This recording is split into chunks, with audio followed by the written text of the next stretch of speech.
च मधुरं मधुरं स्वरूपं कर्मापिते च मधुरं मधुरा स्मृतिश्च बुद्धिं प्रबोधय प्रभो मधुबोधशक्तिं विद्यां प्रयच्छ परमां परिभावयामि।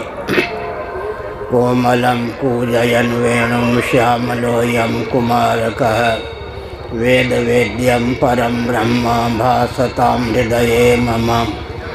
कूजन्तं राम रामेति मधुरं मधुराक्षरम् आरुह्य कविताशाखां वन्दे वाल्मीकिकोकिलं। निगमकल्पतरोर्गलितं फलं शुकमुखादमृतद्रव संयुतं पिबत भागवतं रसमालयं मुहुरहो रसिका भुवि भावुकाः। तृणादपि सुनीचेन तरोरपि सहिष्णुना अमानिना मानदेन कीर्तनीय सदा हरिः। नारायणाखिल गुरो भगवन्नमस्ते शिवाय नमः शिवलिंगाय नमः। तन्मे मनः शिव संकल्पमस्तु सर्वे भवन्तु सुखिनः। श्री राम जय जय राम।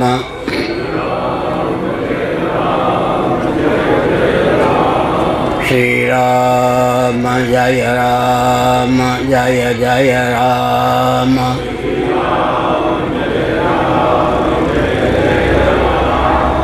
धर्म की अधर्म का प्राणियों में विश्व का गौ माता की गोहत्या भारत अखंड हो। सर्वभूत हृदय धर्म सम्राट श्री स्वामी करपात्री जी महाराज की, श्री जगन्नाथ महाप्रभु की, श्री बलभद्र महाप्रभु की, भगवती सुभद्रा देवी की, तीर्थराज प्रयाग की। हर हर महादेव। गोविंद जय जय गोपाल जय जय।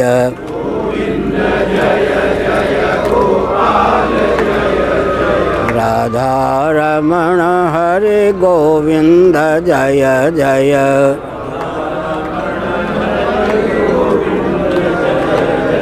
श्री कृष्ण गोविंद हरे मुरारे।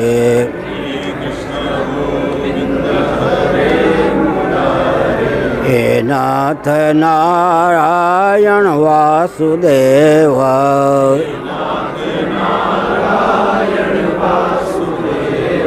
गोविंद जय जय गोपाल जय जय।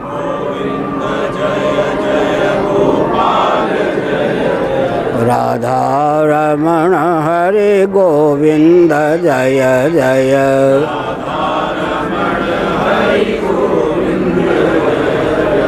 श्री वृंदावन बिहारी लाल की जय।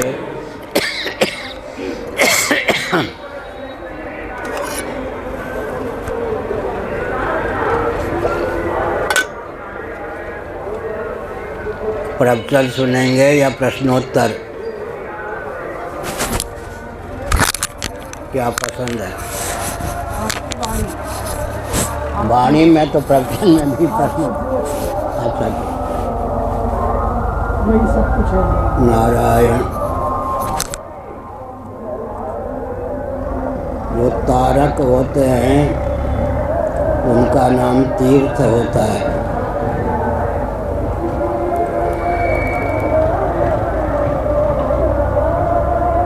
पवित्र दिव्य जलधारा देवस्थान और संत तीनों मिलकर तीर्थ कहे जाते हैं। तीनों ही तारक हैं, भवसिंधु से तारने वाले हैं। उपनिषदों में तारक ब्रह्म का वर्णन है। ब्रह्म का अर्थ होता है शब्द ब्रह्म, भगवन नाम। ओम को तारक ब्रह्म बताया गया। राम नाम को उपनिषदों में क्या हो गया, तारक ब्रह्म बताया गया। क्या हो गया भाई?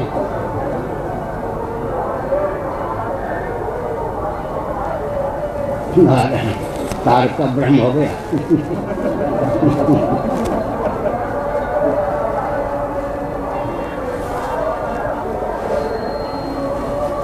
अब एक विचित्र बात है,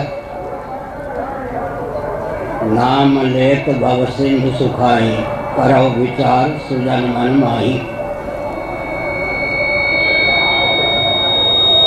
गोस्वामी तुलसीदास जी महाभाग ने इस तथ्य को उद्भाषित किया कि भगवान का नाम लेते ही भव सिंधु सूख जाता है।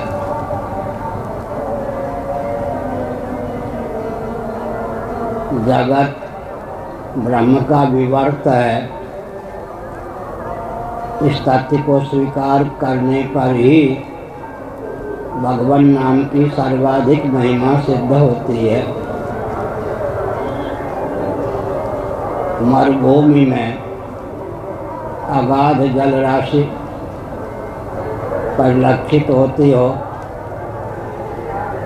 लेकिन यह जल नहीं, मरु है।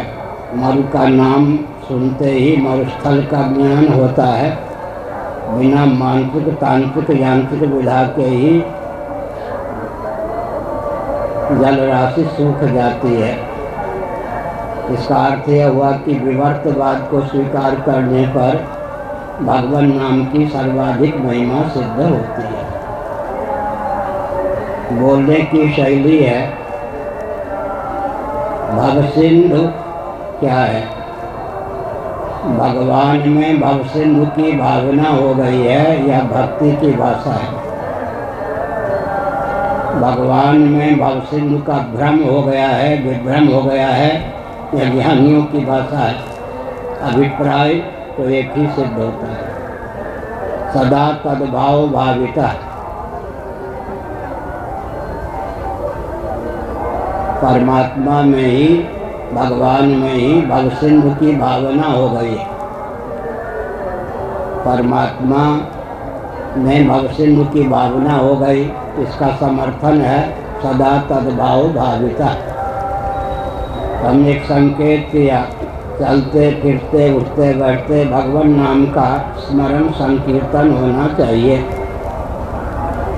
श्रीमद् भागवत के 6वें स्कंद में अजामिल का उपाख्यान है।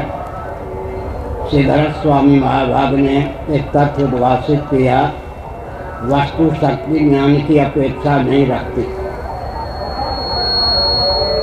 मैं एक संकेत करना उचित समझता हूँ। श्रीमद् भागवत पर जो श्रीधरी टीका है, गोवर्धन मठ पुरी पीठ के आचार्य की देन। श्रीधर स्वामी गोवर्धन मठ पुरी पीठ के शंकराचार्य और काशी में गोमठ में बाद में रहते थे। श्रीमद् भागवत पर जो भाष्य है, श्रीधरी टीका कहते हैं। श्रीधर स्वामी गोवर्धन मठ पुरी पीठ के आचार्यों में परिगणित हैं। श्रीमद् भागवत के जो भी प्रवक्ता हैं, उनको ये ध्यान रखना चाहिए कि श्रीधरी टीका गोवर्धन मठ पुरी पीठ के आचार्य की देन है।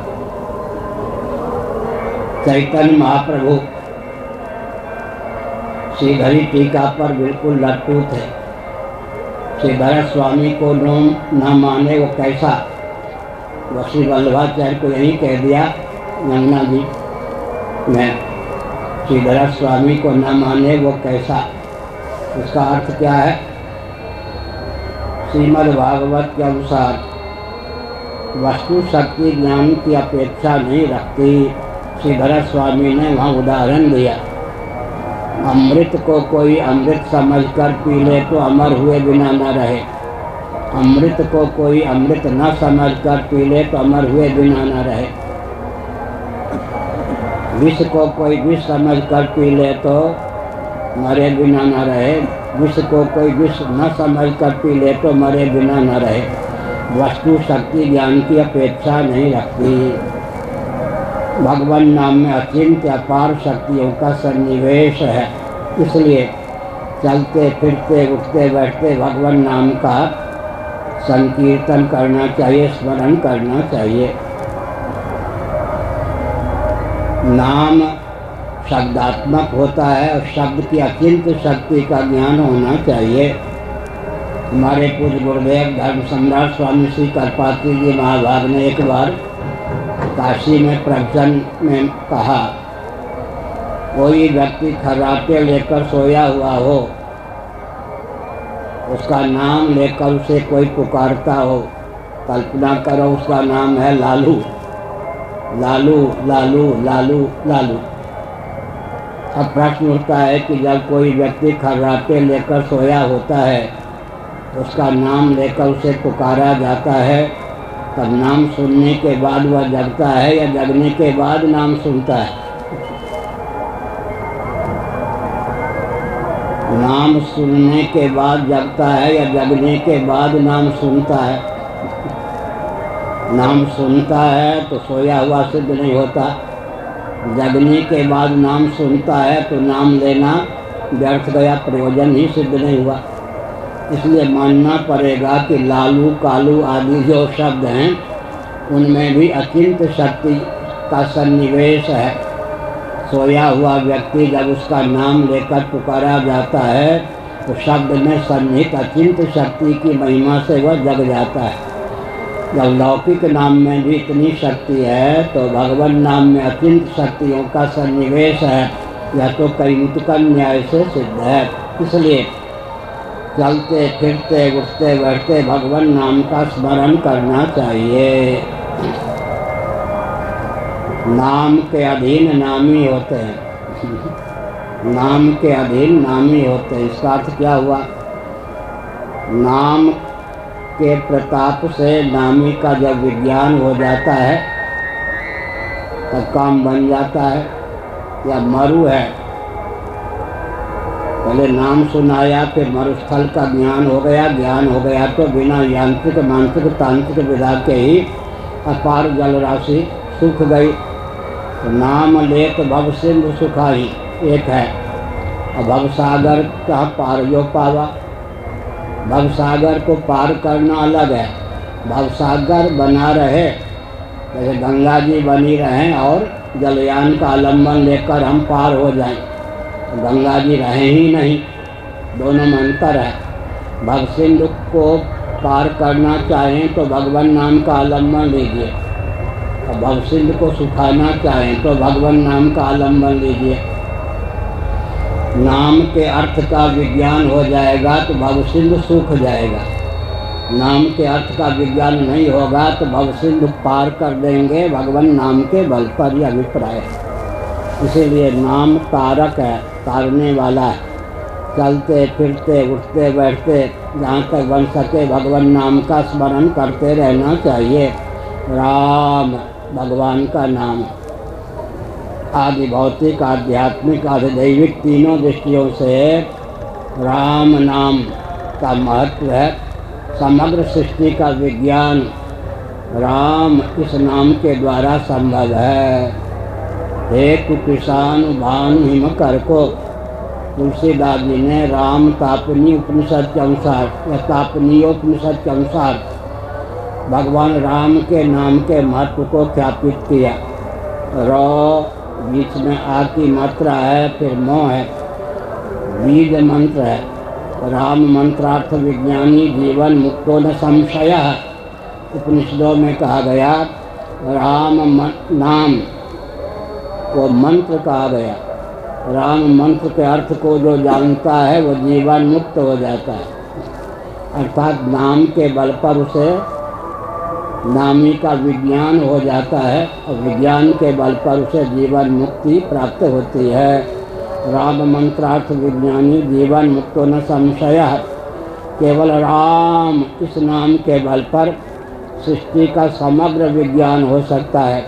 आदि भौतिक धरातल पर, आध्यात्मिक धरातल पर, आधिदैविक धरातल पर। तुलसीदास जी ने बताया हेतु किसान भानु हिम कर को र अग्नि का बीज है, बीच में जो आ है सूर्य का बीज है, भानु माने सूर्य, और मौ चंद्रमा का बीज है, कृषाण भानु हिमकर शब्दों का प्रयोग भी बहुत साहित्यिक ढंग से तुलसीदास जी ने किया। कृषाण में क्री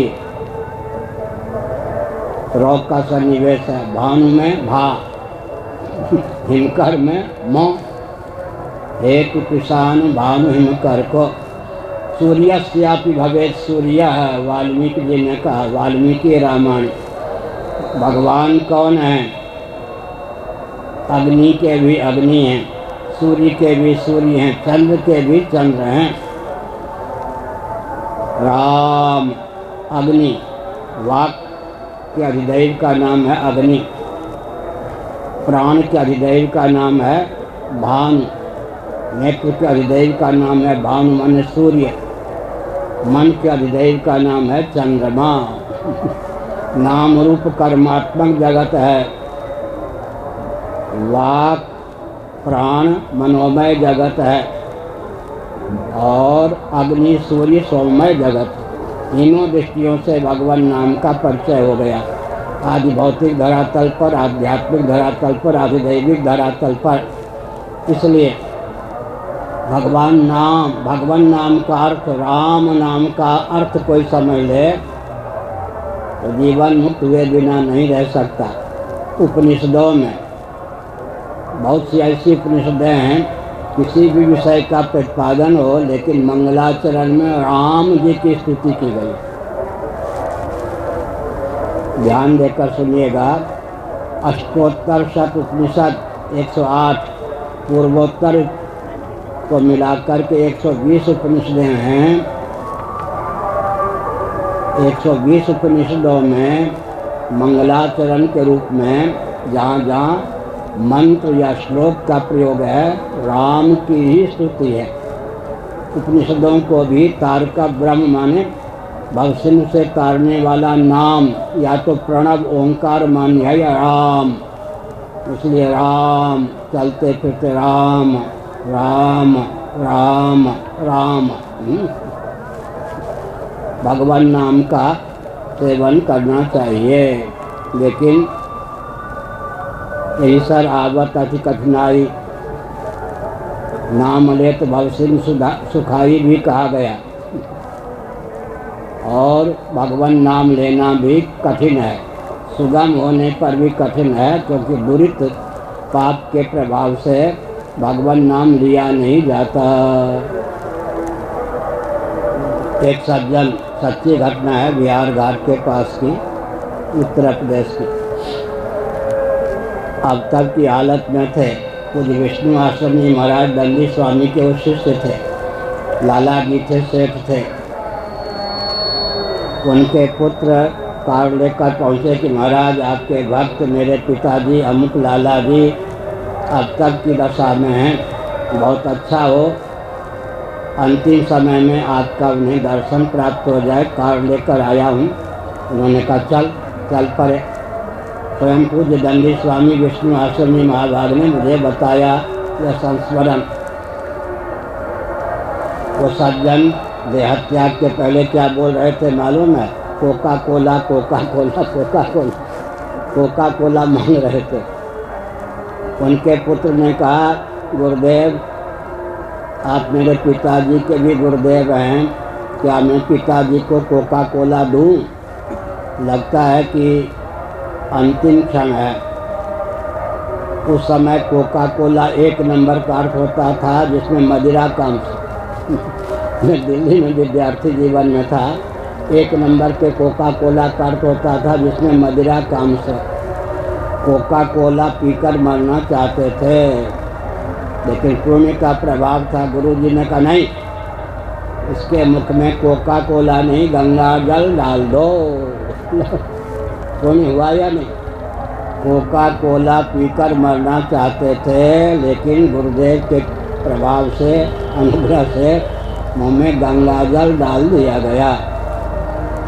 उसके बाद पूज्य विष्णु आश्रम जी ने कहा कान के पास मुँह ले जाकर कहो पिताजी अंतिम समय है, राम राम कहिए। लाला जी ने क्या कहा, बेटो जो तुम कहते हो वह तो मुझसे कहा नहीं जाता, मर गए। इतना बड़ा वाक्य बोला। ये भी नहीं कहा कि राम मुझसे कहा नहीं जाता, बेटो जो तुम कहते हो वह तो मुझसे कहा नहीं जाता, और मर गए। कम से कम इतने पुण्यात्मा थे कि भगवान नाम श्रवण करने को मिल गया। इसलिए अंत राम कहीं आवत नहीं। इसके दो अर्थ होते हैं। अंतिम समय में राम नाम कहते बनता नहीं, कदाचित बन जाए तो फिर भवाटवी में भटकना पड़ता नहीं, उत्क्रमण पुनर्भव प्राप्त होता नहीं। कदाचित उत्क्रमण प्राप्त हो जाए तो भी पुनर्भव प्राप्त होता नहीं। अंत राम कहीं आवत नहीं। अव्यवहित पूर्वक क्षण का महत्व होता है। क्यों होता है? एक साहित्य में शब्द है कुंजर शौचवत, हाथी का स्नान। कुंजर शौचवत का अर्थ है हाथी स्नान कर लेता है तो सूर्य से धूलि का प्रक्षेप कर लेता है, इसका नाम है कुंजर शौचवत। इसी प्रकार व्यक्ति भगवान नाम लेता है, नाम के प्रभाव से पूर्व पाप जल जाते हैं, फिर पाप कर बैठता है। लेकिन देह त्याग के अव्यवहित पूर्वक क्षण में कदाचित भगवान नाम का स्मरण हो जाए या उच्चारण हो जाए तो पूर्व पाप तो जल गए, आगे पाप करने के लिए जीवन चाहिए, जीवन ही नहीं बचा। इसलिए अंतिम समय के नाम स्मरण का अत्यंत महत्व है। श्रीमद् भागवत में गजेंद्र स्तुति है, उसका महात्म्य क्या कहा गया? जो जीवन काल में गजेंद्र स्तुति का पाठ करता है, देह त्याग के अव्यवहित पूर्वक क्षण में उसे भगवान की अनुस्मृति अवश्य प्राप्त होती है। इससे बढ़िया महात्म्य क्या होगा? गजेंद्र मोक्ष का पाठ करता है जीवन में, गुरुमुख से सुनकर पाठ करना चाहिए, उत्तम ब्राह्मण से जिनका उच्चारण शुद्ध हो उनसे सुनकर पाठ करना चाहिए। तो अंतिम समय में देह त्याग के अव्यवहित पूर्वक क्षण में भगवान की स्मृति अवश्य होती है। इसलिए जहाँ तक बने चलते फिरते उठते बैठते भगवान नाम का स्मरण करते रहना चाहिए। भगवान नाम राम कृष्ण शिव वामन माधव अच्युत केशव, हे अच्युत हे अनंत हे गोविंद, हे अच्युत हे अनंत हे गोविंद, हे अच्युत हे अनंत हे गोविंद, अच्युताय नमः, अनंताय नमः, गोविंदाय नमः। धन्वंतर जी का वचन है, जो अच्युत अनंत गोविंद भगवान के 3 नाम का स्मरण करते हैं उनको धन भी प्राप्त होता है, स्वास्थ्य भी प्राप्त होता है, रोग का निवारण भी होता है और धन की भी प्राप्ति होती है। हे अच्युत हे अनंत हे गोविंद, हे अच्युत हे अनंत हे गोविंद, हे अच्युत हे अनंत हे गोविंद। हमने बताया तीर्थ तारक, तारक कौन कौन हो गए? दिव्य जलधारा, श्री गंगा जी का ही अनुपम महात्म्य है, यमुना जी का अनुपम महात्म्य है, अंतःसलीला सरस्वती जी का अनुपम महात्म्य है। तीनों का संगम यहाँ पर प्राप्त है। इससे बढ़िया क्या होगा? त्रिवेणी इसका नाम है। तो क्या हो गया? दिव्य दिव्य जलधारा से मंडित यह भूभाग है प्रयाग। तारक देवस्थान भी यहाँ पर हैं दिव्य, और संत महात्मा भी सुलभ होते हैं, विशेषकर माघ महीने में। माघ मकर गत रवि जब होई, तीरथ पतई आव सब कोई। तीनों यहाँ तारने वाली सामग्री सुलभ है। दिव्य जलधारा भी, दिव्य देवस्थान भी सुलभ हैं, सत्संग भी सुलभ है। इसलिए अप्रमत्तेन वेधव्यम, प्रमाद छोड़ करके भगवान नाम का कीर्तन करना चाहिए।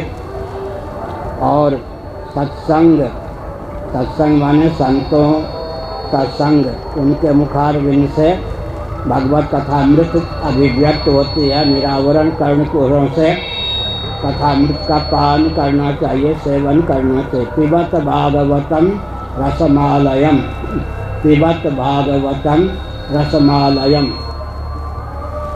भगवान भवतारक हैं भगवान। तो हमने प्रश्न उठाया था कि भवतारक हैं भगवान। भगवान कौन है? भव सिंधु, जिनके नाम से सूख जाता है वो भगवान है। नाम से सूखता है का अर्थ क्या हुआ? नाम का अर्थ ना भी जाने, भगवान का नाम लेते रहें तो भव सिंधु को पार करने का बल और वेग प्राप्त होता है। कहीं भगवान नाम का अर्थ भी विदित हो जाए तो भव सिंधु सूख जाता है। तो जो विवर्तवाद है, ब्रह्म तत्व ही भव सिंधु के रूप में, भवसागर के रूप में, भव के रूप में, जगत के रूप में उल्लसित विलसित है। जैसे रज्जु ही, रस्सी ही सर्पधारा माला के रूप में उल्लसित है, इसी प्रकार मंद अंधकार में निपतित रज्जु खंड में सर्पधारा माला भूचिद्र आदि बुद्धि बन जाती है। भगवान ही भव के रूप में अभिव्यक्त हैं, परिलक्षित हैं। एक विशेष बात है, ध्यानपूर्वक सुन ही रहे आप। ईश्वरवादी दो प्रकार के होते हैं। वेदों में आस्थान्वित होते हुए ईश्वर के अस्तित्व को मानने वाले। दूसरे होते हैं वेदों को न मानकर भी ईश्वर को मानने वाले। जिनका ईश्वर जगत बना सकता है, जगत बन नहीं सकता। जगत का निमित्त कारण हो सकता है, अभिन्न निमित्तोपादान कारण नहीं हो सकता। उनका ईश्वर सगुण निराकार ही होता है। फिर से सुनिए, जिनका ईश्वर जगत का निर्माता सिद्ध होता है, जगत बनाने वाला सिद्ध होता है, जगत बनाने वाला होता हुआ जगत बनने वाला भी सिद्ध नहीं होता, जगत का अभिन्न निमित्तोपादान कारण सिद्ध नहीं होता, उनका ईश्वर सगुण निराकार ही होता है। वैशेषिकों का ईश्वर सगुण निराकार, नैयायिकों का ईश्वर सगुण निराकार, शेश्वर सांख्यवादी योगियों का ईश्वर सगुण निराकार, सत्यार्थक प्रकाश की सीमा का ईश्वर सगुण निराकार, बाइबल और कुरान की सीमा का ईश्वर सगुण निराकार। जिनका ईश्वर जगत बनाता भी है, जगत बनता भी है, जगत का अभिन्न निमित्तोपादान कारण है, उन्हीं का ईश्वर स्वरूपतः अवतार भी ले सकता है। सत्यार्थक प्रकाश की सीमा का जो ईश्वर है वो अवतार नहीं ले सकता, सगुण निराकार ही है। तो उनके यहाँ अवतारवाद की मान्यता तो है, परंतु मुक्त जीव का अवतार मानते हैं दयानंद स्वामी। साक्षात ईश्वर अवतीर्ण नहीं हो सकते। किनके मत में? जिनका ईश्वर जगत बनाता है, जगत बन नहीं सकता। हमारे ईश्वर जगत बनाते भी हैं, जगत बनते भी हैं, अभिन्न निमित्तोपादान कारण है। कालकृत ही नहीं, देशकृत और वस्तुकृत परिच्छेद शून्य हैं। विविध परिच्छेद शून्य होने के कारण हमारे ईश्वर अनंत हैं। अनंत माने काल के द्वारा कबलित न होने वाले, नित्य, देशांतर के द्वारा कबलित न होने वाले, विभु, वस्तुअंतर के द्वारा कबलित न होने वाले। इसका अर्थ क्या हुआ? इसका अर्थ क्या हुआ? भगवान नित्य हैं, विभु हैं, सर्वाधिष्ठान, सर्वोपादान, सर्वरूप हैं। काल के द्वारा भी कबलित नहीं होते, देशांतर के द्वारा भी कबलित नहीं होते, वस्तुअंतर के द्वारा भी कबलित नहीं होते। सर्व रूपों में वेदांत वेद्य परमात्मा तत्व ही उल्लसित विलसित है। तदैक्षत सईक्षण चक्रे सो कामयत भविष्याम प्रजाएय तदात्मान स्वयमकृत एको हम अध्याहार है। भविष्याम वासुदेव सर्वम सर्वम खलुदम ब्रह्म। उपनिषदों के आधार पर भगवान जगत बनाते ही नहीं हैं, जगत बनते भी हैं। महाप्रलय के पश्चात, महासर्ग के प्रारंभ में जो कृतार्थ जीव होते हैं उनको जन्म लेने के लिए बाध्य होना पड़ता है। अपने द्वारा कर्तृत्व भोक्तृत्व बुद्धि पूर्वक जो शुभाशुभ कर्म अभुक्त होते हैं उनको भोगने के लिए महाप्रलय के बाद सृष्टि रचना के प्रारंभ में जन्म लेना पड़ता है। अकृतार्थ प्राणियों को जन्म देने के लिए भगवान सृष्टि की संरचना महाप्रलय में सब भगवान से एकीभूत होकर स्थित रहते हैं। सदैव सौम्यदमग्र आसित एकमेवा द्वितीयम। स्थिति ही पर्याप्त नहीं, दृष्टि भी चाहिए। दृष्टि के साथ साथ स्थिति हो जाए तो सोने में सुगंध। फिर से सुनिए, महाप्रलय में तो सबकी स्थिति ब्रह्म रूप से ही है। सदैव सौम्यदमग्र आसित एकमेवा द्वितीयम, एकम एवं अद्वितीयम। स्वगत सजाति विजाति भेद शून्य सदघन चिदघन आनंद घन होकर ही हम महाप्रलय में शेष रहते हैं। जीव जगत जगदीश्वर की विभाजक रेखा महाप्रलय में होती ही नहीं। 31 नील 10 खरब 40 अरब वर्षों तक मानवोचित गणना के अनुसार 31 नील 10 खरब 40 अरब वर्षों तक महाप्रलय की दशा में हम भगवान से एकीभूत होकर रहते हैं। ब्रह्मलोक की गणना के अनुसार 100 वर्षों की अवधि सिद्ध है। मर्त्यलोक की गणना के अनुसार 31 नील 10 खरब 40 अरब वर्षों तक महाप्रलय की दशा में हम भगवान से एकीभूत होकर स्थित रहते हैं। लेकिन भगवान महासर्ग के प्रारंभ में जो ही संकल्प करते हैं अकृतार्थता की दशा में मुझसे जितने एकीभूत होकर विद्यमान जीव हैं अपने शुभाशुभ कर्मों के अनुसार उन्हें पुनः जन्म की प्राप्ति हो। अभुक्त कर्मों के अनुसार उन्हें पुनः देहेंद्रीय प्राणांतःकरण से युक्त जीवन प्राप्त हो जाता है। त्यागात् शांतिरनंतरम भगवद गीता। जीवन में त्याग का बल चाहिए। एक कहावत है, रपट पड़े तो हर गंगा। गंगा स्नान करना तो नहीं चाहते थे लेकिन फिसल गया पाँव, डूबे तो नहीं, गंगा जी में गए, गोता लगने का अवसर प्राप्त हो गया। तो हमने एक संकेत किया, अनिच्छन्नपि भी जीवन में त्याग बन जाए उसका बहुत बड़ा लाभ। हम आप हैं, आस्तिक हैं, कोई ना कोई शरीर तो पहले रहा होगा ना। यम यम वापि स्मरण भावम यत्यंते कले वरम तम तमे वैति कौन्तेय सदा तद्भाव भाविता। देहत्याग के अव्यवहित पूर्वक क्षण में जिस प्रकार के भाव का उदय होता है तदनुरूप शरीर की प्राप्ति होती है। भगवान ऋषभ के ज्येष्ठ पुत्र इतने यशस्वी जिनके नाम पर देश का नाम भारतवर्ष पड़ा, भारत, दुर्दैव के दुर्विपाक से देहत्याग के अव्यवहित पूर्वक क्षण में मृग का ध्यान हो गया। मृगाकार वृत्ति ने मृग दंपति के माध्यम से उनको मृग शरीर प्रदान कर दिया। इसका अर्थ क्या हुआ? इसका अर्थ यह हुआ कि पूर्व शरीर का त्याग न चाहते हुए भी हो गया होगा, तभी तो यह शरीर हमको प्राप्त हुआ है।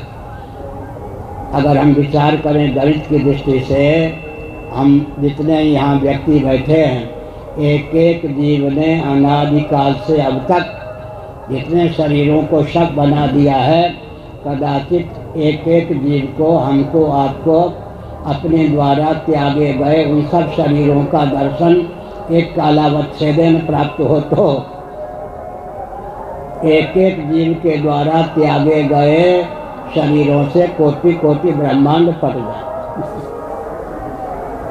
हमारा ही एक विश्व रूप तैयार हो जाए। क्या चमगादड़ भी कभी बने होंगे, सुंदर भी कभी बने होंगे, व्याघ्र भी बने होंगे, सियार भी बने होंगे, उल्लू भी बने होंगे। आप नहीं बने हो तो हम तो बने होंगे। बुरा में मानो होली है, 84 लाख योनियों में कभी नदी भी बने होंगे। महाभारत आदि का अनुशीलन कीजिए, जीव जलधारा भी बन जाता है, कभी नदी भी बने होंगे और कभी पर्वत भी बने होंगे, कभी वृक्ष भी बने होंगे।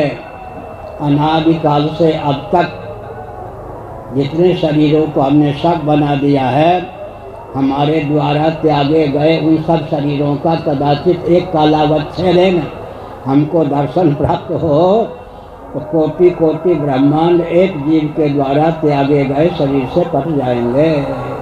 ऐसी स्थिति में पुनर्भव पर विजयश्री प्राप्त करने की विधा का अनुसंधान करना चाहिए। भगवत पाद शिवावतार शंकराचार्य महाभाग के द्वारा विरचित मणिरत्न माला छोटी सी पुस्तिका, जिसका दूसरा नाम है प्रश्नोत्तरी, गीता पेज से हिंदी अनुवाद सहित प्रकाशित है। एक प्रश्न भगवत पाद शिवावतार शंकराचार्य महाभाग ने उपस्थापित किया। अनंत कोटि ब्रह्मांड में असंख्य प्राणी प्रतिक्षण जन्म लेते हैं। प्रामाणिक रीति से विचार करने पर किस जीव का जन्म लेना सार्थक होता है? उन्होंने उत्तर दिया, यस्य पुनर्न जन्म, जो जन्म लेने की योग्यता को जला डालने में समर्थ है, जिसका जन्म लेने की योग्यता को जला डालने की भावना से हुआ है, उसी का जन्म लेना सार्थक है, अन्यों का जन्म लेना निरर्थक। दूसरा प्रश्न भगवत पाद शिवावतार शंकराचार्य महाभाग ने उपस्थापित किया। अनंत कोटि ब्रह्मांड में असंख्य प्राणी प्रतिक्षण देह त्याग करते हैं। प्रामाणिक रीति से विचार करने पर प्रश्न उठता है कि किस प्राणी का देह त्याग करना सार्थक है? यस्य पुनर्न मृत्यु, पुनः मृत्यु के लिए जो मरता नहीं, मृत्यु पर विजय प्राप्त करके देह त्याग करता है। गीता के 5वें अध्याय पर ध्यान दीजिए। यही बताया गीता सर्गो ये साम्य स्थितम मनः निर्दोषम समम ब्रह्म तस्मात् ब्रह्मणि ते स्थिताः। अर्थापत्ति प्रमाण का आलम्बन लेकर भगवान ने दो शब्दों के माध्यम से जगत का, अनात्मक प्रपंच का, अचित पदार्थ का परिचय दिया।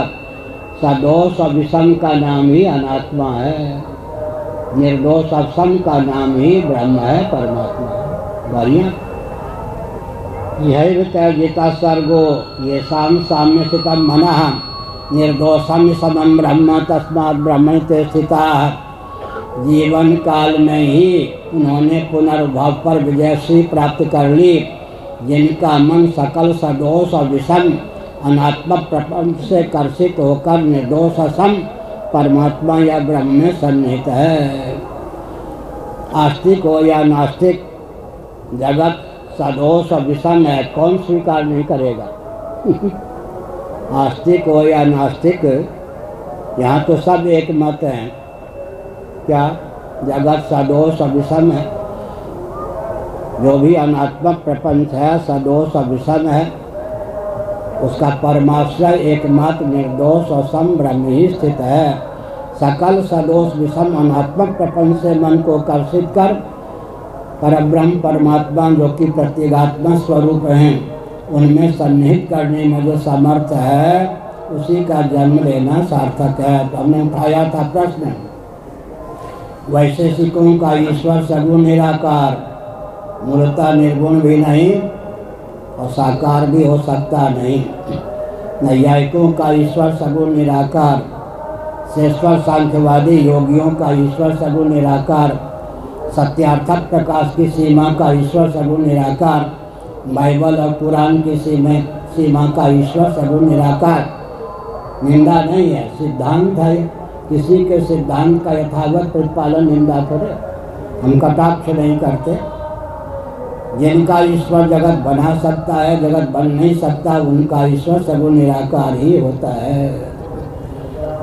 श्री रामानुजाचार्य महाभाग ने श्रीमद् भगवद गीता के भाष्य में अपने प्रस्थान के अनुसार एक तत्व उद्भाषित किया कि निर्गुणम निष्क्रियम आदि श्रुतियाँ हैं, हम उन पर विश्वास करते हैं। निर्गुणम निष्क्रियम, वचन का खंडन नहीं करते, लेकिन अर्थ अपने ढंग से लगाते हैं। निर्गुण का अर्थ श्री रामानुजाचार्य महाभाग ने क्या किया? जीवनिष्ठ हेय गुण गणों से रहित, स्वोचित दिव्याति दिव्य वात्सल्य सौरस्य आदि दिव्याति दिव्य गुण गणों से संलग्नित।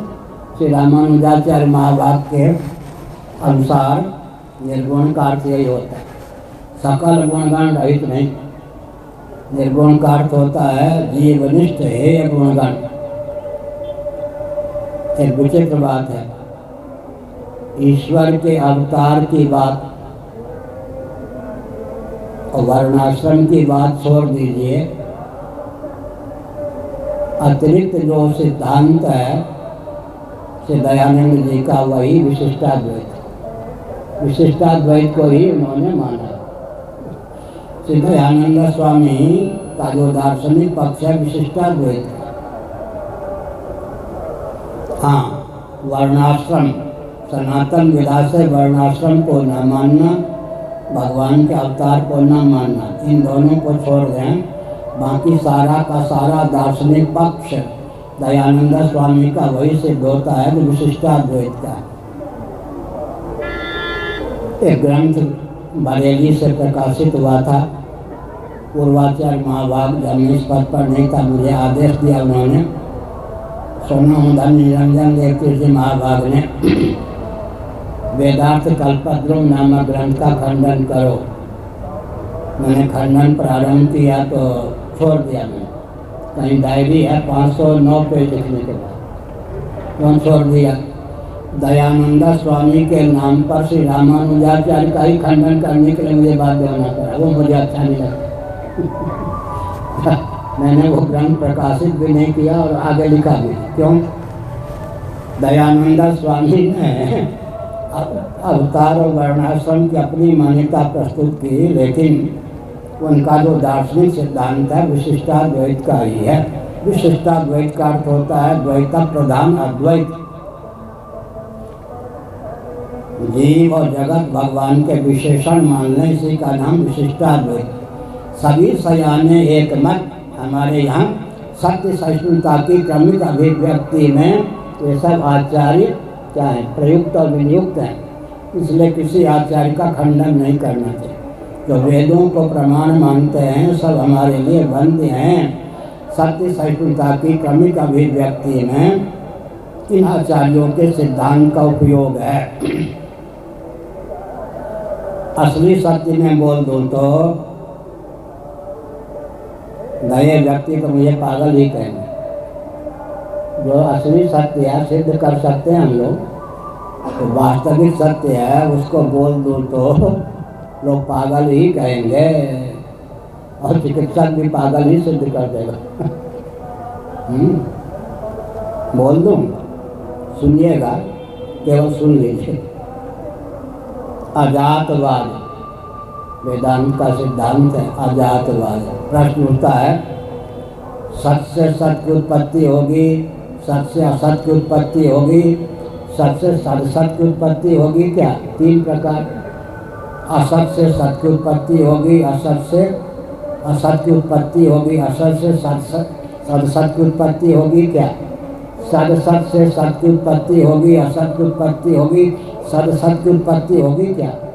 9 प्रकार से बोले, लेकिन जगत सामने खड़ा दिखता है, इसी का नाम अजातवाद। जन्म के प्रयोजक न होते हैं, एक भी ढंग से जन्म सिद्ध नहीं होता तो जगत सामने दिखता है, इसलिए इसी का नाम अजातवाद है। वस्तु स्थिति का प्रकाश कर दें तो लोग पागल ही कहेंगे, इसलिए सत्य सहिष्णुता की क्रमिक अभिव्यक्ति आवश्यक है। मैंने एक विषय उठाया था, त्यागात् शांतिरनंतरम। स्वामी जी आ गए, कब आ गए? आगे बैठो भाई। त्यागात् शांतिरनंतरम। एक कहा था मैं रपट पड़े तो हर गंगा। हम ना भी चाहे नींद आ जाए तो क्या होगा मालूम है? स्थूल शरीर स्थूल जगत का आभानात्मक वियोग होगा या नहीं? न चाहने पर भी क्या हो गया? त्याग हो गया। नींद न चाहे फिर भी लुढ़की जाए तो हाँ, हमारे पवन है एक, वो तो लुढ़कते ही रहते कहते हैं बचपन से आदत, भोजन के समय भी सो जाता है। हाँ, इंजन पे बैठ के भी सो जाता है। ट्रेन में बिहार के लोग तो करते हैं क्या, सो जाता है। इसका अर्थ क्या है? हमने संकेत किया और जब पवन वो है, सुनिए, इस स्थूल शरीर और स्थूल जगत का भावनात्मक वियोग हो जाता है ना स्वप्न में। अनिच्छन्नत जो त्याग का बल हो गया, उसका लाभ हमको क्या होता है? स्वप्नावस्था में हम जीवों को इतना क्या होता है, इतना बल प्राप्त होता है, इतनी सिद्धि प्राप्त होती है। हमारा आपका मन आत्म चैतन्य से अधिष्ठित अर्धनिद्रित मन स्वप्नावस्था में पृथ्वी, पानी, प्रकाश, पवन, आकाश, स्थावर, जंगम प्राणी के रूप में परिणत हो जाता है। इस समय हम पृथ्वी की रचना कर सकते क्या? जल बना सकते क्या? अग्नि बना सकते क्या? वायु बना सकते क्या? आकाश को बना सकते क्या? समस्त स्थावर जंगम प्राणियों की रचना कर सकते क्या? नहीं ना। त्यागाच्छांतरनंतरम स्थूल शरीर स्थूल जगत का भावनात्मक वियोग हो जाता है। स्वप्नावस्था में हमको इतनी सिद्धि प्राप्त हो जाती है त्याग के बल पर कि हम पृथ्वी, पानी, प्रकाश, पवन, आकाश, स्थावर जंगम प्राणियों की रचना करने में समर्थ हो जाते हैं। स्वप्नावस्था में तेजस स्वप्न साक्षी हिरण्यगर्भ हो जाता है। ब्रह्मा जी ने सृष्टि की, इस पर आश्चर्य क्यों? जैसे हम स्वप्नावस्था में पृथ्वी, पानी, प्रकाश, पवन, आकाश, स्थावर जंगम सब प्राणियों की रचना में समर्थ हो जाते हैं। आत्म चैतन्य से अधिष्ठित अर्धनिर्दित मन कर्मेंद्रियों ज्ञानेंद्रियों के सुप्त हो जाने पर स्वयं ही ग्राह्य ग्राहक भाव के रूप में उल्लसित होता है। सही स्वप्नो भूतवा सधी स्वप्नो भूतवा बृहदारण्यक के अनुसार। लेकिन स्वप्न में द्वंद्व और दुख की पहुंच हो जाती है। हम आपका द्वंद्व, सर्दी गर्मी भूख प्यास, द्वंद्व और दुख से त्राण स्वप्न में भी प्राप्त नहीं होता। इतनी सिद्धि आ जाती है कि हम पृथ्वी, पानी, प्रकाश, पवन, आकाश की रचना कर लेते हैं। समस्त स्थावर जंगम प्राणियों के रूप में अपने मन को उद्भाषित कर लेते हैं या स्वयं मन के द्वार से हो जाते हैं, फिर भी द्वंद्व और दुख से त्राण नहीं प्राप्त कर पाते। सुसुप्ति में और त्याग का बल भगवत प्रेरित प्राप्त होता है। सूक्ष्म प्रपंच का भान भी शांत हो जाता है। बहुत बढ़िया। गाढ़ी नींद में तो त्रिविध ताप में किसी ताप की पहुंच, प्राप्ति और व्याप्ति दोनों ही सुसुप्ति में संभव नहीं। सार्वभौम सिद्धांत है। एक स्मरण आया, सन 1972 में मैं वृंदावन में गया। दैव योग से एक दिन के लिए ज्योतिष पीठ के मन शंकराचार्य श्री कृष्ण बोधाश्रम जी महाभाग एक सज्जन के बुलाने पर एक दिन के लिए वहाँ आए। उस आश्रम वाले किन्हीं और को जोशी मठ का शंकराचार्य मानते थे, स्वामी शांतानंद महाराज को। जानबूझ के प्रचार प्रसार नहीं किया, लेकिन सादरा के एक भक्त उनको बुला ले आए थे तो आ गए। महात्मा तो जीवन मुक्त सत्संग भगवान अकेले बैठे थे। मैं उन दिनों सन्यासी भी नहीं था, ब्रह्मचारी था। दूरी बनाकर बैठा, कुछ पूछने की भावना थी, संकोच के कारण पूछ नहीं सका। महाराज ने स्वयं पूछ दिया। उनका शरीर बज का था। श्री कृष्ण बोधाश्रम जी महाभाग। उन्होंने कहा, कहो साहब, ईश्वर को क्या गरज पड़ी कि उसने गाढ़ी नींद बना दी। कितना बढ़िया प्रश्न। साहब उधर की बोली है, कहो साहब, ईश्वर को क्या गरज पड़ी कि उसने गाढ़ी नींद बना डाली। मैं चाहता तो उत्तर दे सकता था, लेकिन मेरी मूर्खता से दो थी। मैंने कहा, भगवान मैं आपका बालक और विद्यार्थी हूँ। आपने जो प्रश्न किया है उसका उत्तर मैं स्वयं चाहता हूँ कि आपके मुखारबिंद से मिले। बहुत प्रसन्न हुए। झूमते हुए 45 मिनटों तक उन्होंने प्रश्न का उत्तर दिया। जो प्रश्न उन्होंने किया था उसका उत्तर दिया। उन्होंने कहा, हमको तुमको अपने बलबूते पर निर्विकल्प समाधि प्राप्त न हो, कदाचित भगवान की कृपा से सुसुप्ति सुलभ न हो, आगरा के जेल खाने में ही, पागल खाने में ही बंद रहे। क्या जिनको निर्विकल्प समाधि सुलभ नहीं होती भगवत कृपा से कहीं सुसुप्ति भी सुलभ ना हो तो पागल हुए बिना बचें क्या। कभी कभी मैं गाँव में आने पर कम्युनिज्म की समीक्षा करता हूँ। कम्युनिस्ट यहाँ पे नहीं होंगे, कोई हों धोखेधड़ी मत सुन लें।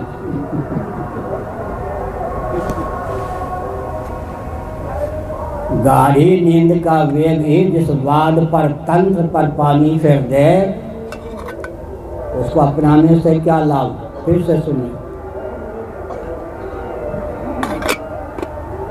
वह वाद व तंत्र अपनाने योग्य नहीं है जिस पर गाढ़ी नींद का वेग ही पानी फेर दे। कम्युनिज्म में क्या है, चारवाक का सिद्धांत क्या है, लोकायुक्तों का भाव क्या है, चेतना विशिष्ट शरीर ही आत्मा है और अभीष्ट विषय के संपर्क से, संसर्ग से, सेवन से प्राप्त प्रिय मोद प्रमोद ही आनंद है। यही ना, यही तो हुआ ना। अब सावधान रहें, यदि चेतना विशिष्ट शरीर ही आत्मा है तो शरीर को भुलाकर सोने की भावना क्यों होती। कम्युनिज्म की धारा में बहने वाले देहात्मवादियों को उनकी मान्यता की सीमा में गाढ़ी नींद का अधिकार नहीं प्राप्त। वो सोते हैं, इसका मतलब अपने मत पर पानी फेरते हैं। उनके सिद्धांत, उनके मत या वाद की सीमा में नींद का अधिकार भौतिकवादियों को प्राप्त ही नहीं है। और एक बहुत विचित्र बात है, पंचदशी कार विद्यारण्य स्वामी जी ने सत्य को उद्भाषित किया कि विषयजन्य सुख भी त्याज्य है। क्या मतलब, प्रिय मोद प्रमोद, इच्छित वस्तु के मिलने की आशा से जो आनंद का उद्रेक होता है उसका नाम प्रिय है। इच्छित वस्तु या व्यक्ति की प्राप्ति से जो आनंद का उद्रेक होता है, प्रिय की अपेक्षा उत्कृष्ट आनंद है मोद। इच्छित वस्तु के यथेच्छ परिरंभन, सेवन, आस्वादन से जो आनंद उच्छलित होता है उसका नाम है प्रमोद। प्रिय की अपेक्षा मोद, मोद की अपेक्षा प्रमोद उन्नत आनंद है जिसके जीवन में प्रमोद सुलभ है। अब अगर वह प्रमोद का त्याग न करे, विषयजन्य आनंद का त्याग न करे तो पागल हो या ना। विषयजन्य आनंद भी पागल बना देता है जी, दुख ही नहीं सुख भी पागल बना देता है। ध्यान गया या नहीं। इसका अर्थ क्या है, चारवाक सिद्धांत पर तो देहात्मवाद पर विषयजन्य आनंद ही आनंद है, इस पर गाढ़ी नींद का वेग ही पानी फेर देता है। इसलिए हमने संकेत किया, द्वंद्व और दुख की पहुंच गाढ़ी नींद में नहीं है, लेकिन बीज वहाँ पर शेष है। अहमिता प्रसुप्ते, श्रीमद्भागवत एकादश स्कंध। अहम के सो जाने पर, अब इससे भी बहुत बड़ा शास्त्रार्थ है, जिनके यहाँ अहमर्थ आत्मा है उनके अगर सुसुप्ति में अहम सो गया तो आत्मा ही समाप्त हो गया, सो गया। इसलिए अहमिता प्रसुप्ते श्रीमद्भागवत के एकादश स्कंध का यह वचन सामने रख करके आत्मा के स्वरूप का निर्धारण करना चाहिए। करण कोटि प्रविष्ट जो अहम है, मन बुद्धि चित्त अहंकार, वो तो गाढ़ी नींद तक ही टिक नहीं सकता। अहमिता प्रसुप्ते श्रीमद्भागवत का एकादश स्कंध है। गाढ़ी नींद में क्या विशेषता है जी, द्वंद्व और दुख की पहुंच नहीं है। स्त्री हो या पुरुष, मनुष्य हो या पशु, हिंदू हो या अहिंदू, जिसको गाढ़ी नींद प्राप्त हो जाती है उसको द्वंद्व की प्राप्ति और व्याप्ति नहीं होती। दैहिक दैविक भौतिक त्रिविध ताप में किसी ताप की उस तक पहुँच नहीं होती, लेकिन द्वंद्व और दुख का बीज शेष रहता है। उस बीज को ज्ञानाग्नि से भून देने का बल और वेग प्राप्त करें, इसलिए यह जीवन प्राप्त हुआ है। गीता का 4वां अध्याय ज्ञानाग्नि। गाढ़ी नींद में द्वंद्व और दुख की प्राप्ति व्याप्ति नहीं होती, लेकिन द्वंद्व और दुख का बीज शेष रहता है अज्ञान। उस अज्ञान को भून देने की, तत्व ज्ञान के प्रभाव से भून देने की क्षमता अर्जित करने के लिए मानव जीवन प्राप्त हुआ है। यही वितर्जिता सर्गो ये साम साम्य स्थितम मना निर्दोषम समम ब्रह्म तस्मात् ब्रह्मण ते स्थिता। सकल सदोष विषम अनात्मक प्रपंच से मन को कर्षित कर निर्दोष असम ब्रह्म में जिन्होंने सन्निहित कर दिया, उन्होंने पुनर्भव पर विजयश्री प्राप्त कर ली जीवन काल में ही। क्या है, अब भक्ति सिद्धांत के अनुसार 10 मिनट लगभग बोलकर प्रवचन को विराम देंगे। भक्ति सिद्धांत के अनुसार भी मुक्ति है। कहाँ से बोल रहा हूँ? मुक्तिकोपनिषद। मुक्तिकोपनिषद में कहा गया उपासना के प्रभाव से मुक्ति प्राप्त होती है, ज्ञान के प्रभाव से मुक्ति प्राप्त होती है। दोनों के भेद का आकलन करना चाहिए। बृहदारण्यकोपनिषद के अनुसार सार्ष्टी मोक्ष, सार्ष्टी देवराज इंद्रादि के समान ऐश्वर्य की प्राप्ति का नाम है सार्ष्टी मोक्ष। कि सगुण साकार भगवान को लेकर है। सारूप्य सामीप्य सालोक्य मोक्ष। भगवान सगुण साकार मानेंगे तो सारूप्य सालोक्य सामीप्य मोक्ष। भगवत विग्रह में जिस प्रकार पूरी अष्टक सहित जीव कला का सन्निवेश हो गया शिषपाल के, वैसे ही भगवत विग्रह में पूरी अष्टक सहित जीव कला का सन्निवेश हो जाए तो सायुज्य मोक्ष। उपासना के प्रभाव से साष्टी सारूप्य सालोक्य सामीप्य सायुज्य मोक्ष की प्राप्ति होती है। सायुज्य मोक्ष को जो प्राप्त प्राणी होते हैं, भगवान जब अवतार लेते हैं तो उन्हीं के संकल्प से उनमें विलीन कोई भक्त पार्षद होकर जन्म ले सकते हैं। अन्यों में क्षमता नहीं है कि उनको भगवान से पृथक करके दिखा दे। भगवान के संकल्प से ही जो लीला परिकर के रूप में अभिव्यक्त होते हैं वो सायुज्य मोक्ष को प्राप्त प्राणी हैं। उपासना के फलस्वरूप साष्टी मोक्ष की प्राप्ति होती है, हो सकती है। और सारूप्य मोक्ष गीध को भी प्राप्त हो गया। गीध देह तक हरि हरि रूपा। सारूप्य मोक्ष सालूप भगवान का सामीप्य मिल गया, भगवान का लोक मिल गया, भगवान का सामीप्य मिल गया, भगवान के श्री विग्रह में जाकर समा गए, सायुज्य मोक्ष प्राप्त हो गया। उपासना के प्रभाव से इतने प्रकार का मोक्ष। उपनिषद शब्द का अर्थ कठोपनिषद के भाष्य में शंकराचार्य ने किया। समीपता से भवबंध का जो 12 कोश का नाम उपनिषद, स्वर्ग का नाम भी मोक्ष है, उपनिषद अर्थ है। भगवान शंकराचार्य ने सिद्ध किया स्वर्ग भी उपनिषद अर्थ है। आरंभिक इमरजेंसी आपातकाल का समय था, पूज्य गुरुदेव काशी में चातुर्मास कर रहे थे। अब वो बोले, अरे बोलने पर भी प्रतिबंध है, ऐसा देश स्वतंत्र है। ऐ श्रोताओ, महाराज के वाक्य हैं, कम से कम इतना पुण्य कर लो इन शासकों के शासन काल में जन्म न लेना पड़े, स्वर्ग में बने रहो। अरे राम, बोलने पर भी प्रतिबंध। उन पर तो प्रतिबंध नहीं लगा सके इंदिरा जी, लेकिन उन्हीं के वाक्य हैं, बोलने पर भी प्रतिबंध। कम से कम श्रोताओं इतना पुण्य अर्जित कर लो कि देहत्याग के बाद इन शासकों के शासन काल में जन्म न लेना पड़े। हमने क्या कहा? उपासना के प्रभाव से साष्टी मोक्ष की प्राप्ति होती है, सालोक्य मोक्ष की प्राप्ति होती है, सारूप्य मोक्ष की प्राप्ति होती है, भगवान की सेवा का अवसर मिलता है, सामीप्य मोक्ष की प्राप्ति होती है, शिषपाल के तेज के समान भगवत विग्रह में समा जाए, सायुज्य मोक्ष की प्राप्ति होती है। लेकिन कैवल्य मोक्ष की प्राप्ति जो होती है केवल ब्रह्मात्म तत्व के एकत्व विज्ञान से। लेकिन निसिंग पूर्व तापनीय उपनिषद पर, निसिंग पूर्व तापनीयोपनिषद भी कहते हैं, भगवान शंकराचार्य का भाष्य है, उत्तर पर विद्यारण्य स्वामी जी का भाष्य है। श्रीधर स्वामी ने वेदस्तुति की टीका के प्रारंभ में भगवान शंकराचार्य का नाम लेकर भी शंकराचार्य के वचन को धृत किया, सर्वज्ञ आचार्य कहकर। सर्वज्ञ आचार्य का यह वचन है, मुक्ता अपि लीला विग्रहं प्रगृह्य तं भगवन्तं भजन्ते तम निसिम्हम। मुक्ता अपि लीला लीलया मुक्ता अपि लीला विग्रहं प्रगृह्य तम भगवन्तं भजन्ते।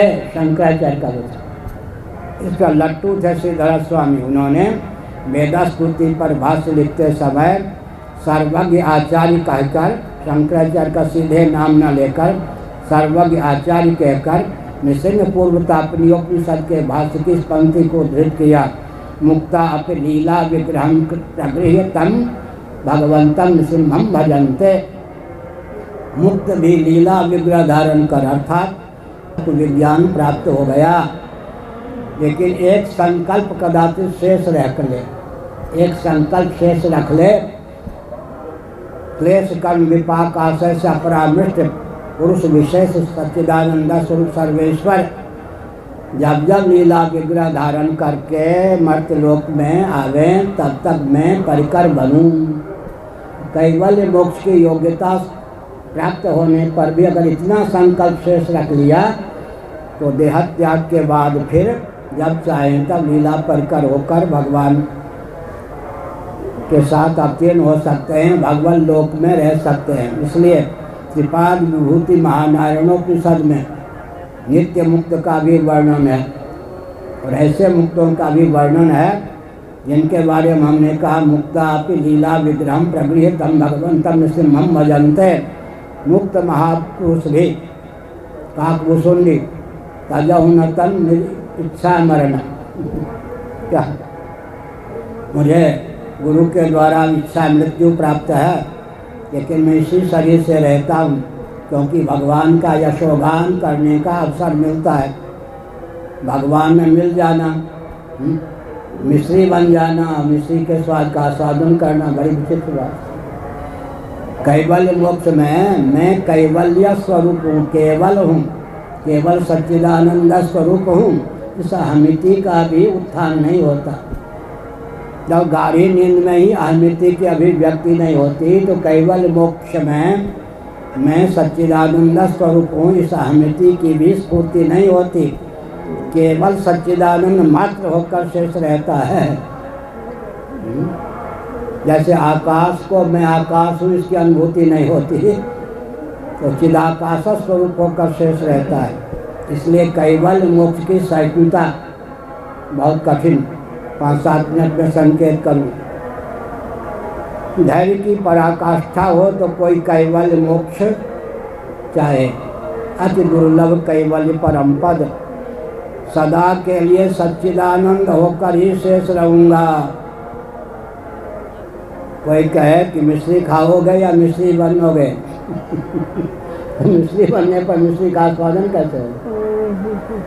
सच्चिदानंद मात्र होकर शेष रहूँगा। मैं सच्चिदानंद हूँ। ये कश्मीरी वेदांती उनको उनके यहाँ मोक्ष में अहमिति बनी रहे। स्पंद तक मैंने कहा केवल सच्चिदानंद होकर ही शेष रहना, इतना धैर्य। गुरु गोविंद का दर्शन भी सुसुप्ति में नहीं होता। दृश्य बना के हो सकता है? गुरु गोविंद का दर्शन भी सुसुप्ति में नहीं हो सकता तो मोक्ष में गुरु गोविंद का पृथक से दर्शन कैसे होगा? कैवल्य मोक्ष की सहिष्णुता, छाती फट जाए व्यक्ति की। बहुत धैर्य की पराकाष्ठा हो तब कैवल्य मोक्ष की पराकाष्ठा की सहिष्णुता। उससे कम धैर्य हो तो सायुज्य मोक्ष की भावना, उससे भी कम मोक्ष हो तो सालोक इत्यादि, उससे भी कम धृति हो तो स्वर्ग की प्राप्ति। देह त्याग भर जीवन भर संयम पूर्वक रहेंगे, देह त्याग के बाद स्वर्ग जाएंगे। आजकल इतना धैर्य है क्या? सुनिए, नारद परिव्राजकोपनिषद में धर्म के 10 लक्षण हैं। ज्यों के त्यों मनुस्मृति में वह वचन समुद्रित है। धृति क्षमा, धृति माने धैर्य। टीकाकारों ने धैर्य का अर्थ किया संतोष। धृति माने धैर्य, धारणा शक्ति। गीता में धृति का वर्णन 18वें अध्याय में। देहेंद्रीय प्राणांतःकरण को धारण करने वाली अंतःकरण की क्षमता विशेष का नाम धृति है। धृति, धृति माने धैर्य। कैवल्य मोक्ष को प्राप्त करने योग्य, बहुत कठिन। फिर हमने कहा कि स्वर्ग भी प्राप्त करेंगे, जीवन भर संयम करेंगे, देह त्याग के बाद स्वर्ग होगा, इतना धैर्य भी आजकल टूट गया। युवावस्था में भी संयम का परिचय देंगे तो बुढ़ापे में लाठी टेक कर चलने का अवसर नहीं मिलेगा, इतना धैर्य भी छूट गया। पहले लोग क्या कहते थे, बाल बच्चे वाले हूँ, बेईमानी करूँगा तो बाल बच्चे कैसे सुखी रहेंगे। अब क्या कहते हैं, बाल बच्चे वाले हूँ, बेईमानी नहीं करूँगा तो जीवन कैसे चलेगा। कितनी मान्यता बदल गई या नहीं। 60 साल पहले कहते थे महाराज बाल बच्चे वाला हूँ, बेईमानी करके धन कमाऊँगा, बाल बच्चों का क्या होगा। अब कहते हैं बाल बच्चे वाले हूँ, बेईमानी करके धन नहीं कमाऊँगा तो बाल बच्चों का क्या होगा। लो जी, मान्यता बदल गई ना।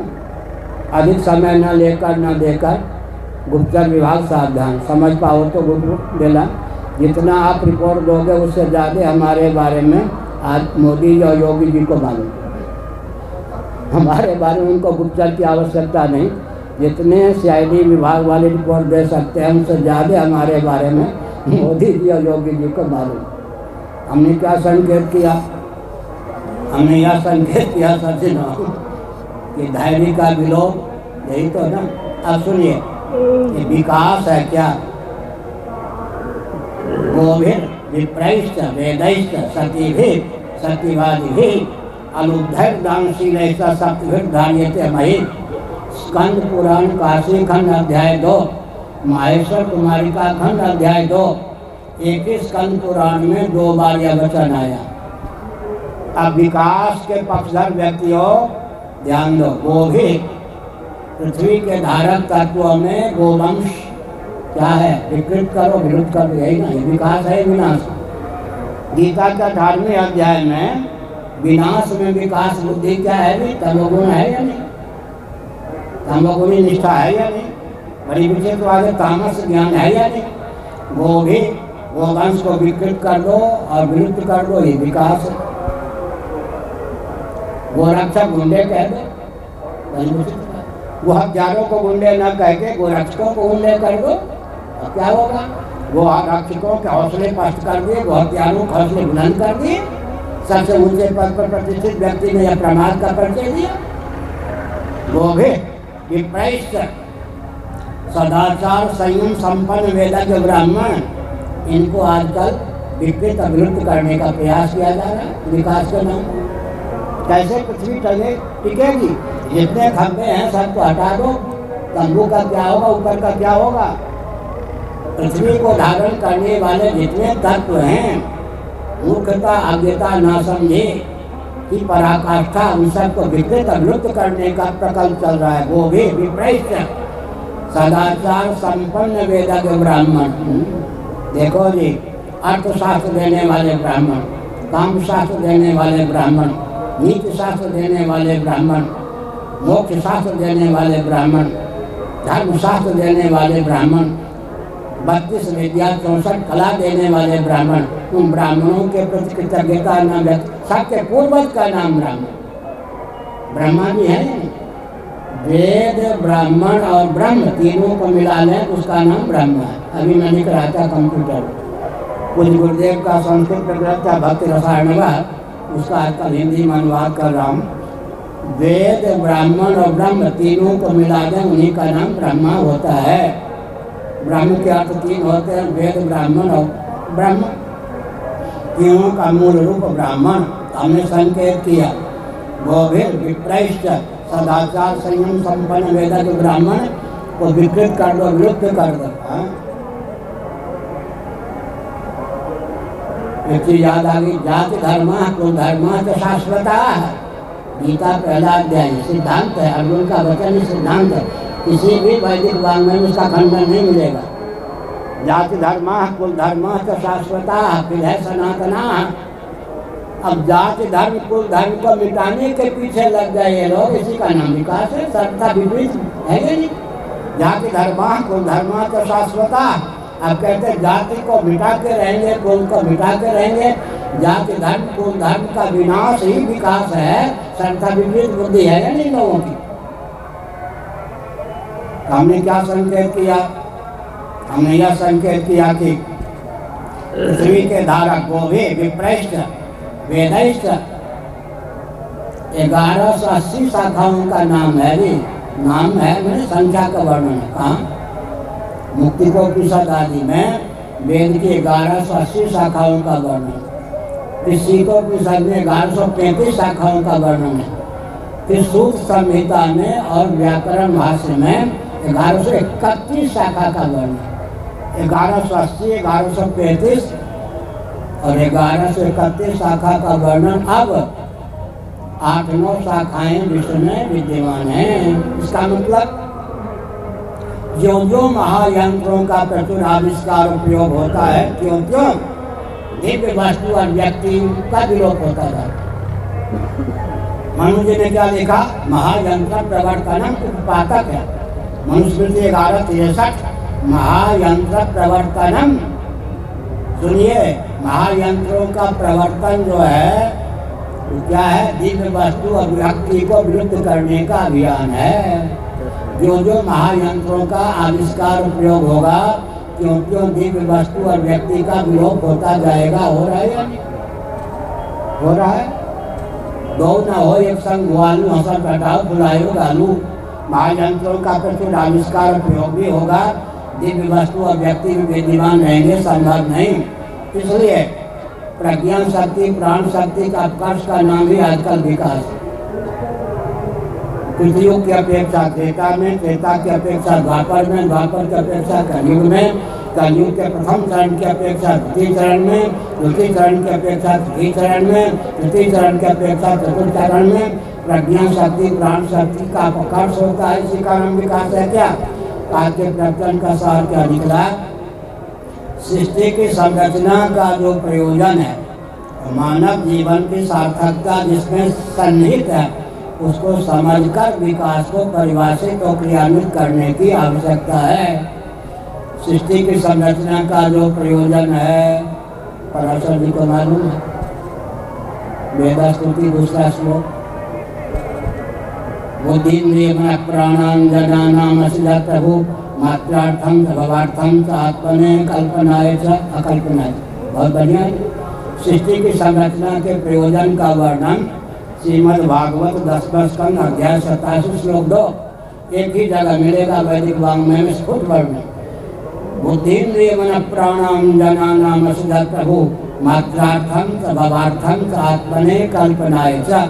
महासार के प्रारंभ में करुणा वर्णालय सच्चिदानंद सर्वेश्वर ने अकृतार्थ प्राणियों को कृतार्थ होने का अवसर प्रदान करने की भावना से उन्हें देहेंद्रीय प्राणांतकरण से युक्त जीवन प्रदान किया। क्यों? मात्रार्थम च भवार्थम च आत्मने अकल्पनाय।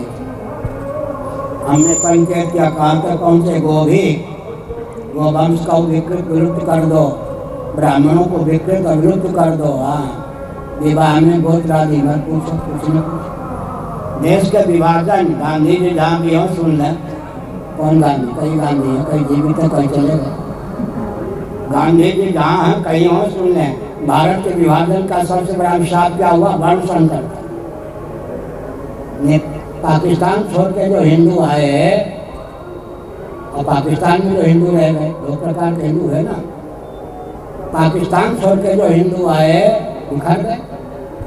बिखर गए तो कुल गोत्र आदि का आधार पर विवाह नहीं, तालमेल बैठा के विवाह। देश के विभाजन का सबसे बड़ा परिणाम, दुष्परिणाम क्या हुआ? धर्मों का ध्यान, वर्ण संकट और कर्म संकट। वर्ण संकरता और कर्म संकरता के चपेट में देश के विभाजन करने वालों ने भारत को डाल के गांठ में पहुंचा दिया।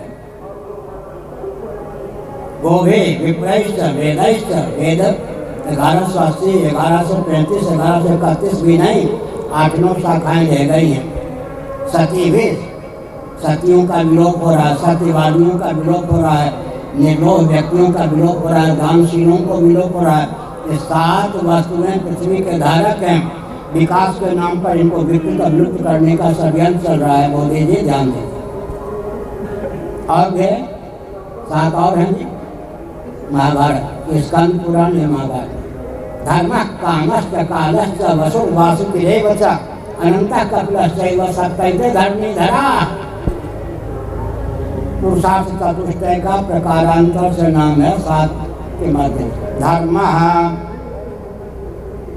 धर्म का विलोप हो रहा है नहीं, विकृति अविलोप। काम, काम के नाम पर पुरुषार्थ वृत्ति पड़ रही है। धर्म कामश्च कालश्च की बात बाद में करेंगे। वसु और वासु के लिए वसु और वासु की कौन है जी? चल अचल संपत्ति का अधिदैव। अधिदैव वसु वासु की कौन है? चल अचल संपत्ति का अधिदैव। अनंत और कपिल कौन है? मोक्ष नामक पुरुषार्थ के अधिदैव। ये 7 और काल, काल के बिना न धर्म की सिद्धि, न अर्थ की सिद्धि, न काम की सिद्धि, न मोक्ष की सिद्धि। काल के बारे में कह दूं, संध्या की वेला में पतिव्रता होने पर भी दिति ने अपने पतिदेव कश्यप को छूने के लिए स्पर्श किया, करने के लिए बाध्य किया। उस प्रमाद के कारण 2 आतंकवादियों को उसने जन्म दिया। कौन? हिरण्यकश्यप, हिरण्याक्ष। आजकल पूरा मानो घर घर में आतंकवादी। तो काल का अतिक्रमण होगा ना, कालदास को दंड। समझ, पतिव्रता होने पर भी पति को संध्या की वेला में विवश कर दिया स्पर्श के लिए। उस प्रमाद के कारण काल कुपित हो गया। 2 आतंकवादियों को उसने जन्म दिया, एक का नाम हिरण्यकश्यप, एक का नाम हिरण्याक्ष। तो हमने संकेत किया, क्या किया? धर्म कामश्च कालश्च वसुर वासुकिरेव च अनंत कपिलश्चैव। पराविद्या के आचार्य आजकल पुरुषार्थ चतुष्टय निरपेक्ष विश्व की रचना हो रही है। माने पुरुषार्थ धर्म भी नहीं, अर्थ वो मोक्ष के लिए, भक्ति के लिए नहीं। धर्म न अर्थ न काम रुचि गति न तो निर्माण नहीं। पुरुषार्थ के लिए अंधी पीछे कुत्ती खाए, बिल्ली खाए। पुरुषार्थ चतुष्टय विहीन विश्व की रचना को आजकल विकास कहते हैं। धर्म नहीं, अर्थ नहीं, काम नहीं, मोक्ष नहीं। अर्थ है क्या? हर व्यक्ति की जीविका जन्म से सुरक्षित हो, हर व्यक्ति का जीवन दुर्व्यसन मुक्त हो, और हर व्यक्ति के जीवन में मंत्र के बल पर दिव्य वैभव को प्रकट करने की क्षमता प्राप्त हो। क्या एक वाक्य बोल दे, अविकृत परिणाम से बल्लभाचार्य का सबसे बढ़िया उदाहरण है। तो आजकल भी हमको आपको सुना गया, चिंता मणि कामधेनु ये सब तो ग्रंथों में रह गए, लेकिन मंत्र जो है अविकृत परिणाम का उदाहरण आज भी हमको सुना। मंत्र भगवान के नाम, राम नाम, ह्रीं क्लीं हैं, ये सब जो मंत्र हैं ये क्या हैं जी? अविकृत परिणाम। इनमें परिणाम नहीं होता और ये पुरुषार्थ चतुष्टय की सिद्धि में हेतु बन जाते हैं। आपके प्रवचन का सार क्या निकला? सार ये निकला, विकास के नाम पर गोवंश का विलोप, विप्रों का विलोप, इनमें विकृति या विलोप का धान, वेदों का विलोप, सत्यवादी ये सब का विलोप, धर्म रहित, अर्थ रहित, काम रहित, मोक्ष रहित। अर्थ के स्थान पर अर्थ नहीं। अर्थ क्या है? अंग्रेजी वाले पृथ्वी को अर्थ कहते या नहीं? पृथ्वी, जल, तेज, वायु का नाम अर्थ है। इनको अनर्थ बना दिया गया। विकास के नाम पर इनको अत्यंत शुद्ध और कुपित कर दिया गया। अर्थ नहीं, काम नहीं, काम के नाम पर पिशाच वृत्ति, अर्थ के नाम पर उद्दंडता की पराकाष्ठा, तस्करी की पराकाष्ठा।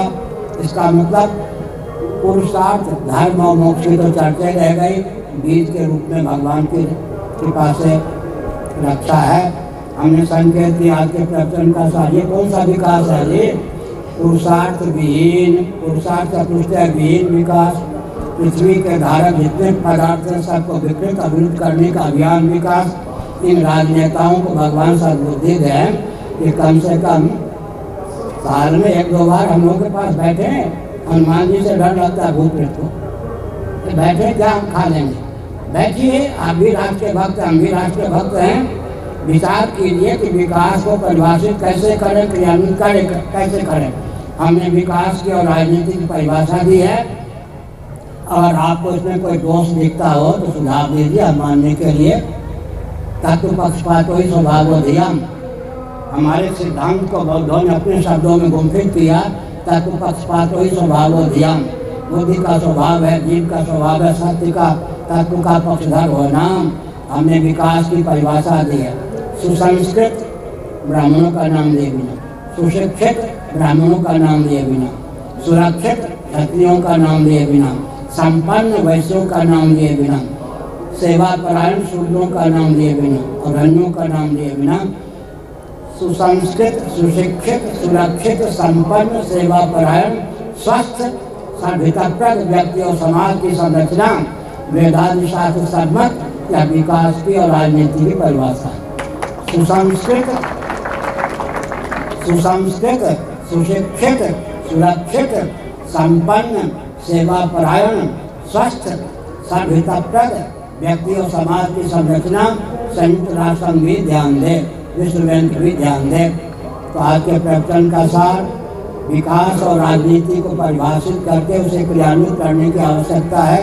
विकास और राजनीति की परिभाषा यह है: सुसंस्कृत, सुशिक्षित, सुरक्षित, संपन्न, सेवा परायण, स्वस्थ, सभ्यताप्रद व्यक्ति और समाज की संरचना। 12 बजे से 1 बजे तक गोष्ठी का कार्यक्रम, शाम को क्या बजे से 5 बजे से क्या समय हुआ है?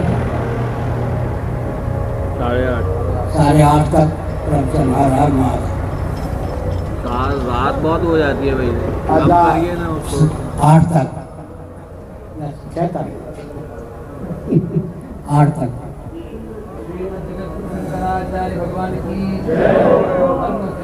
कैवल्य मोक्ष की योग्यता प्राप्त हो गई, ब्रह्मात्म तत्व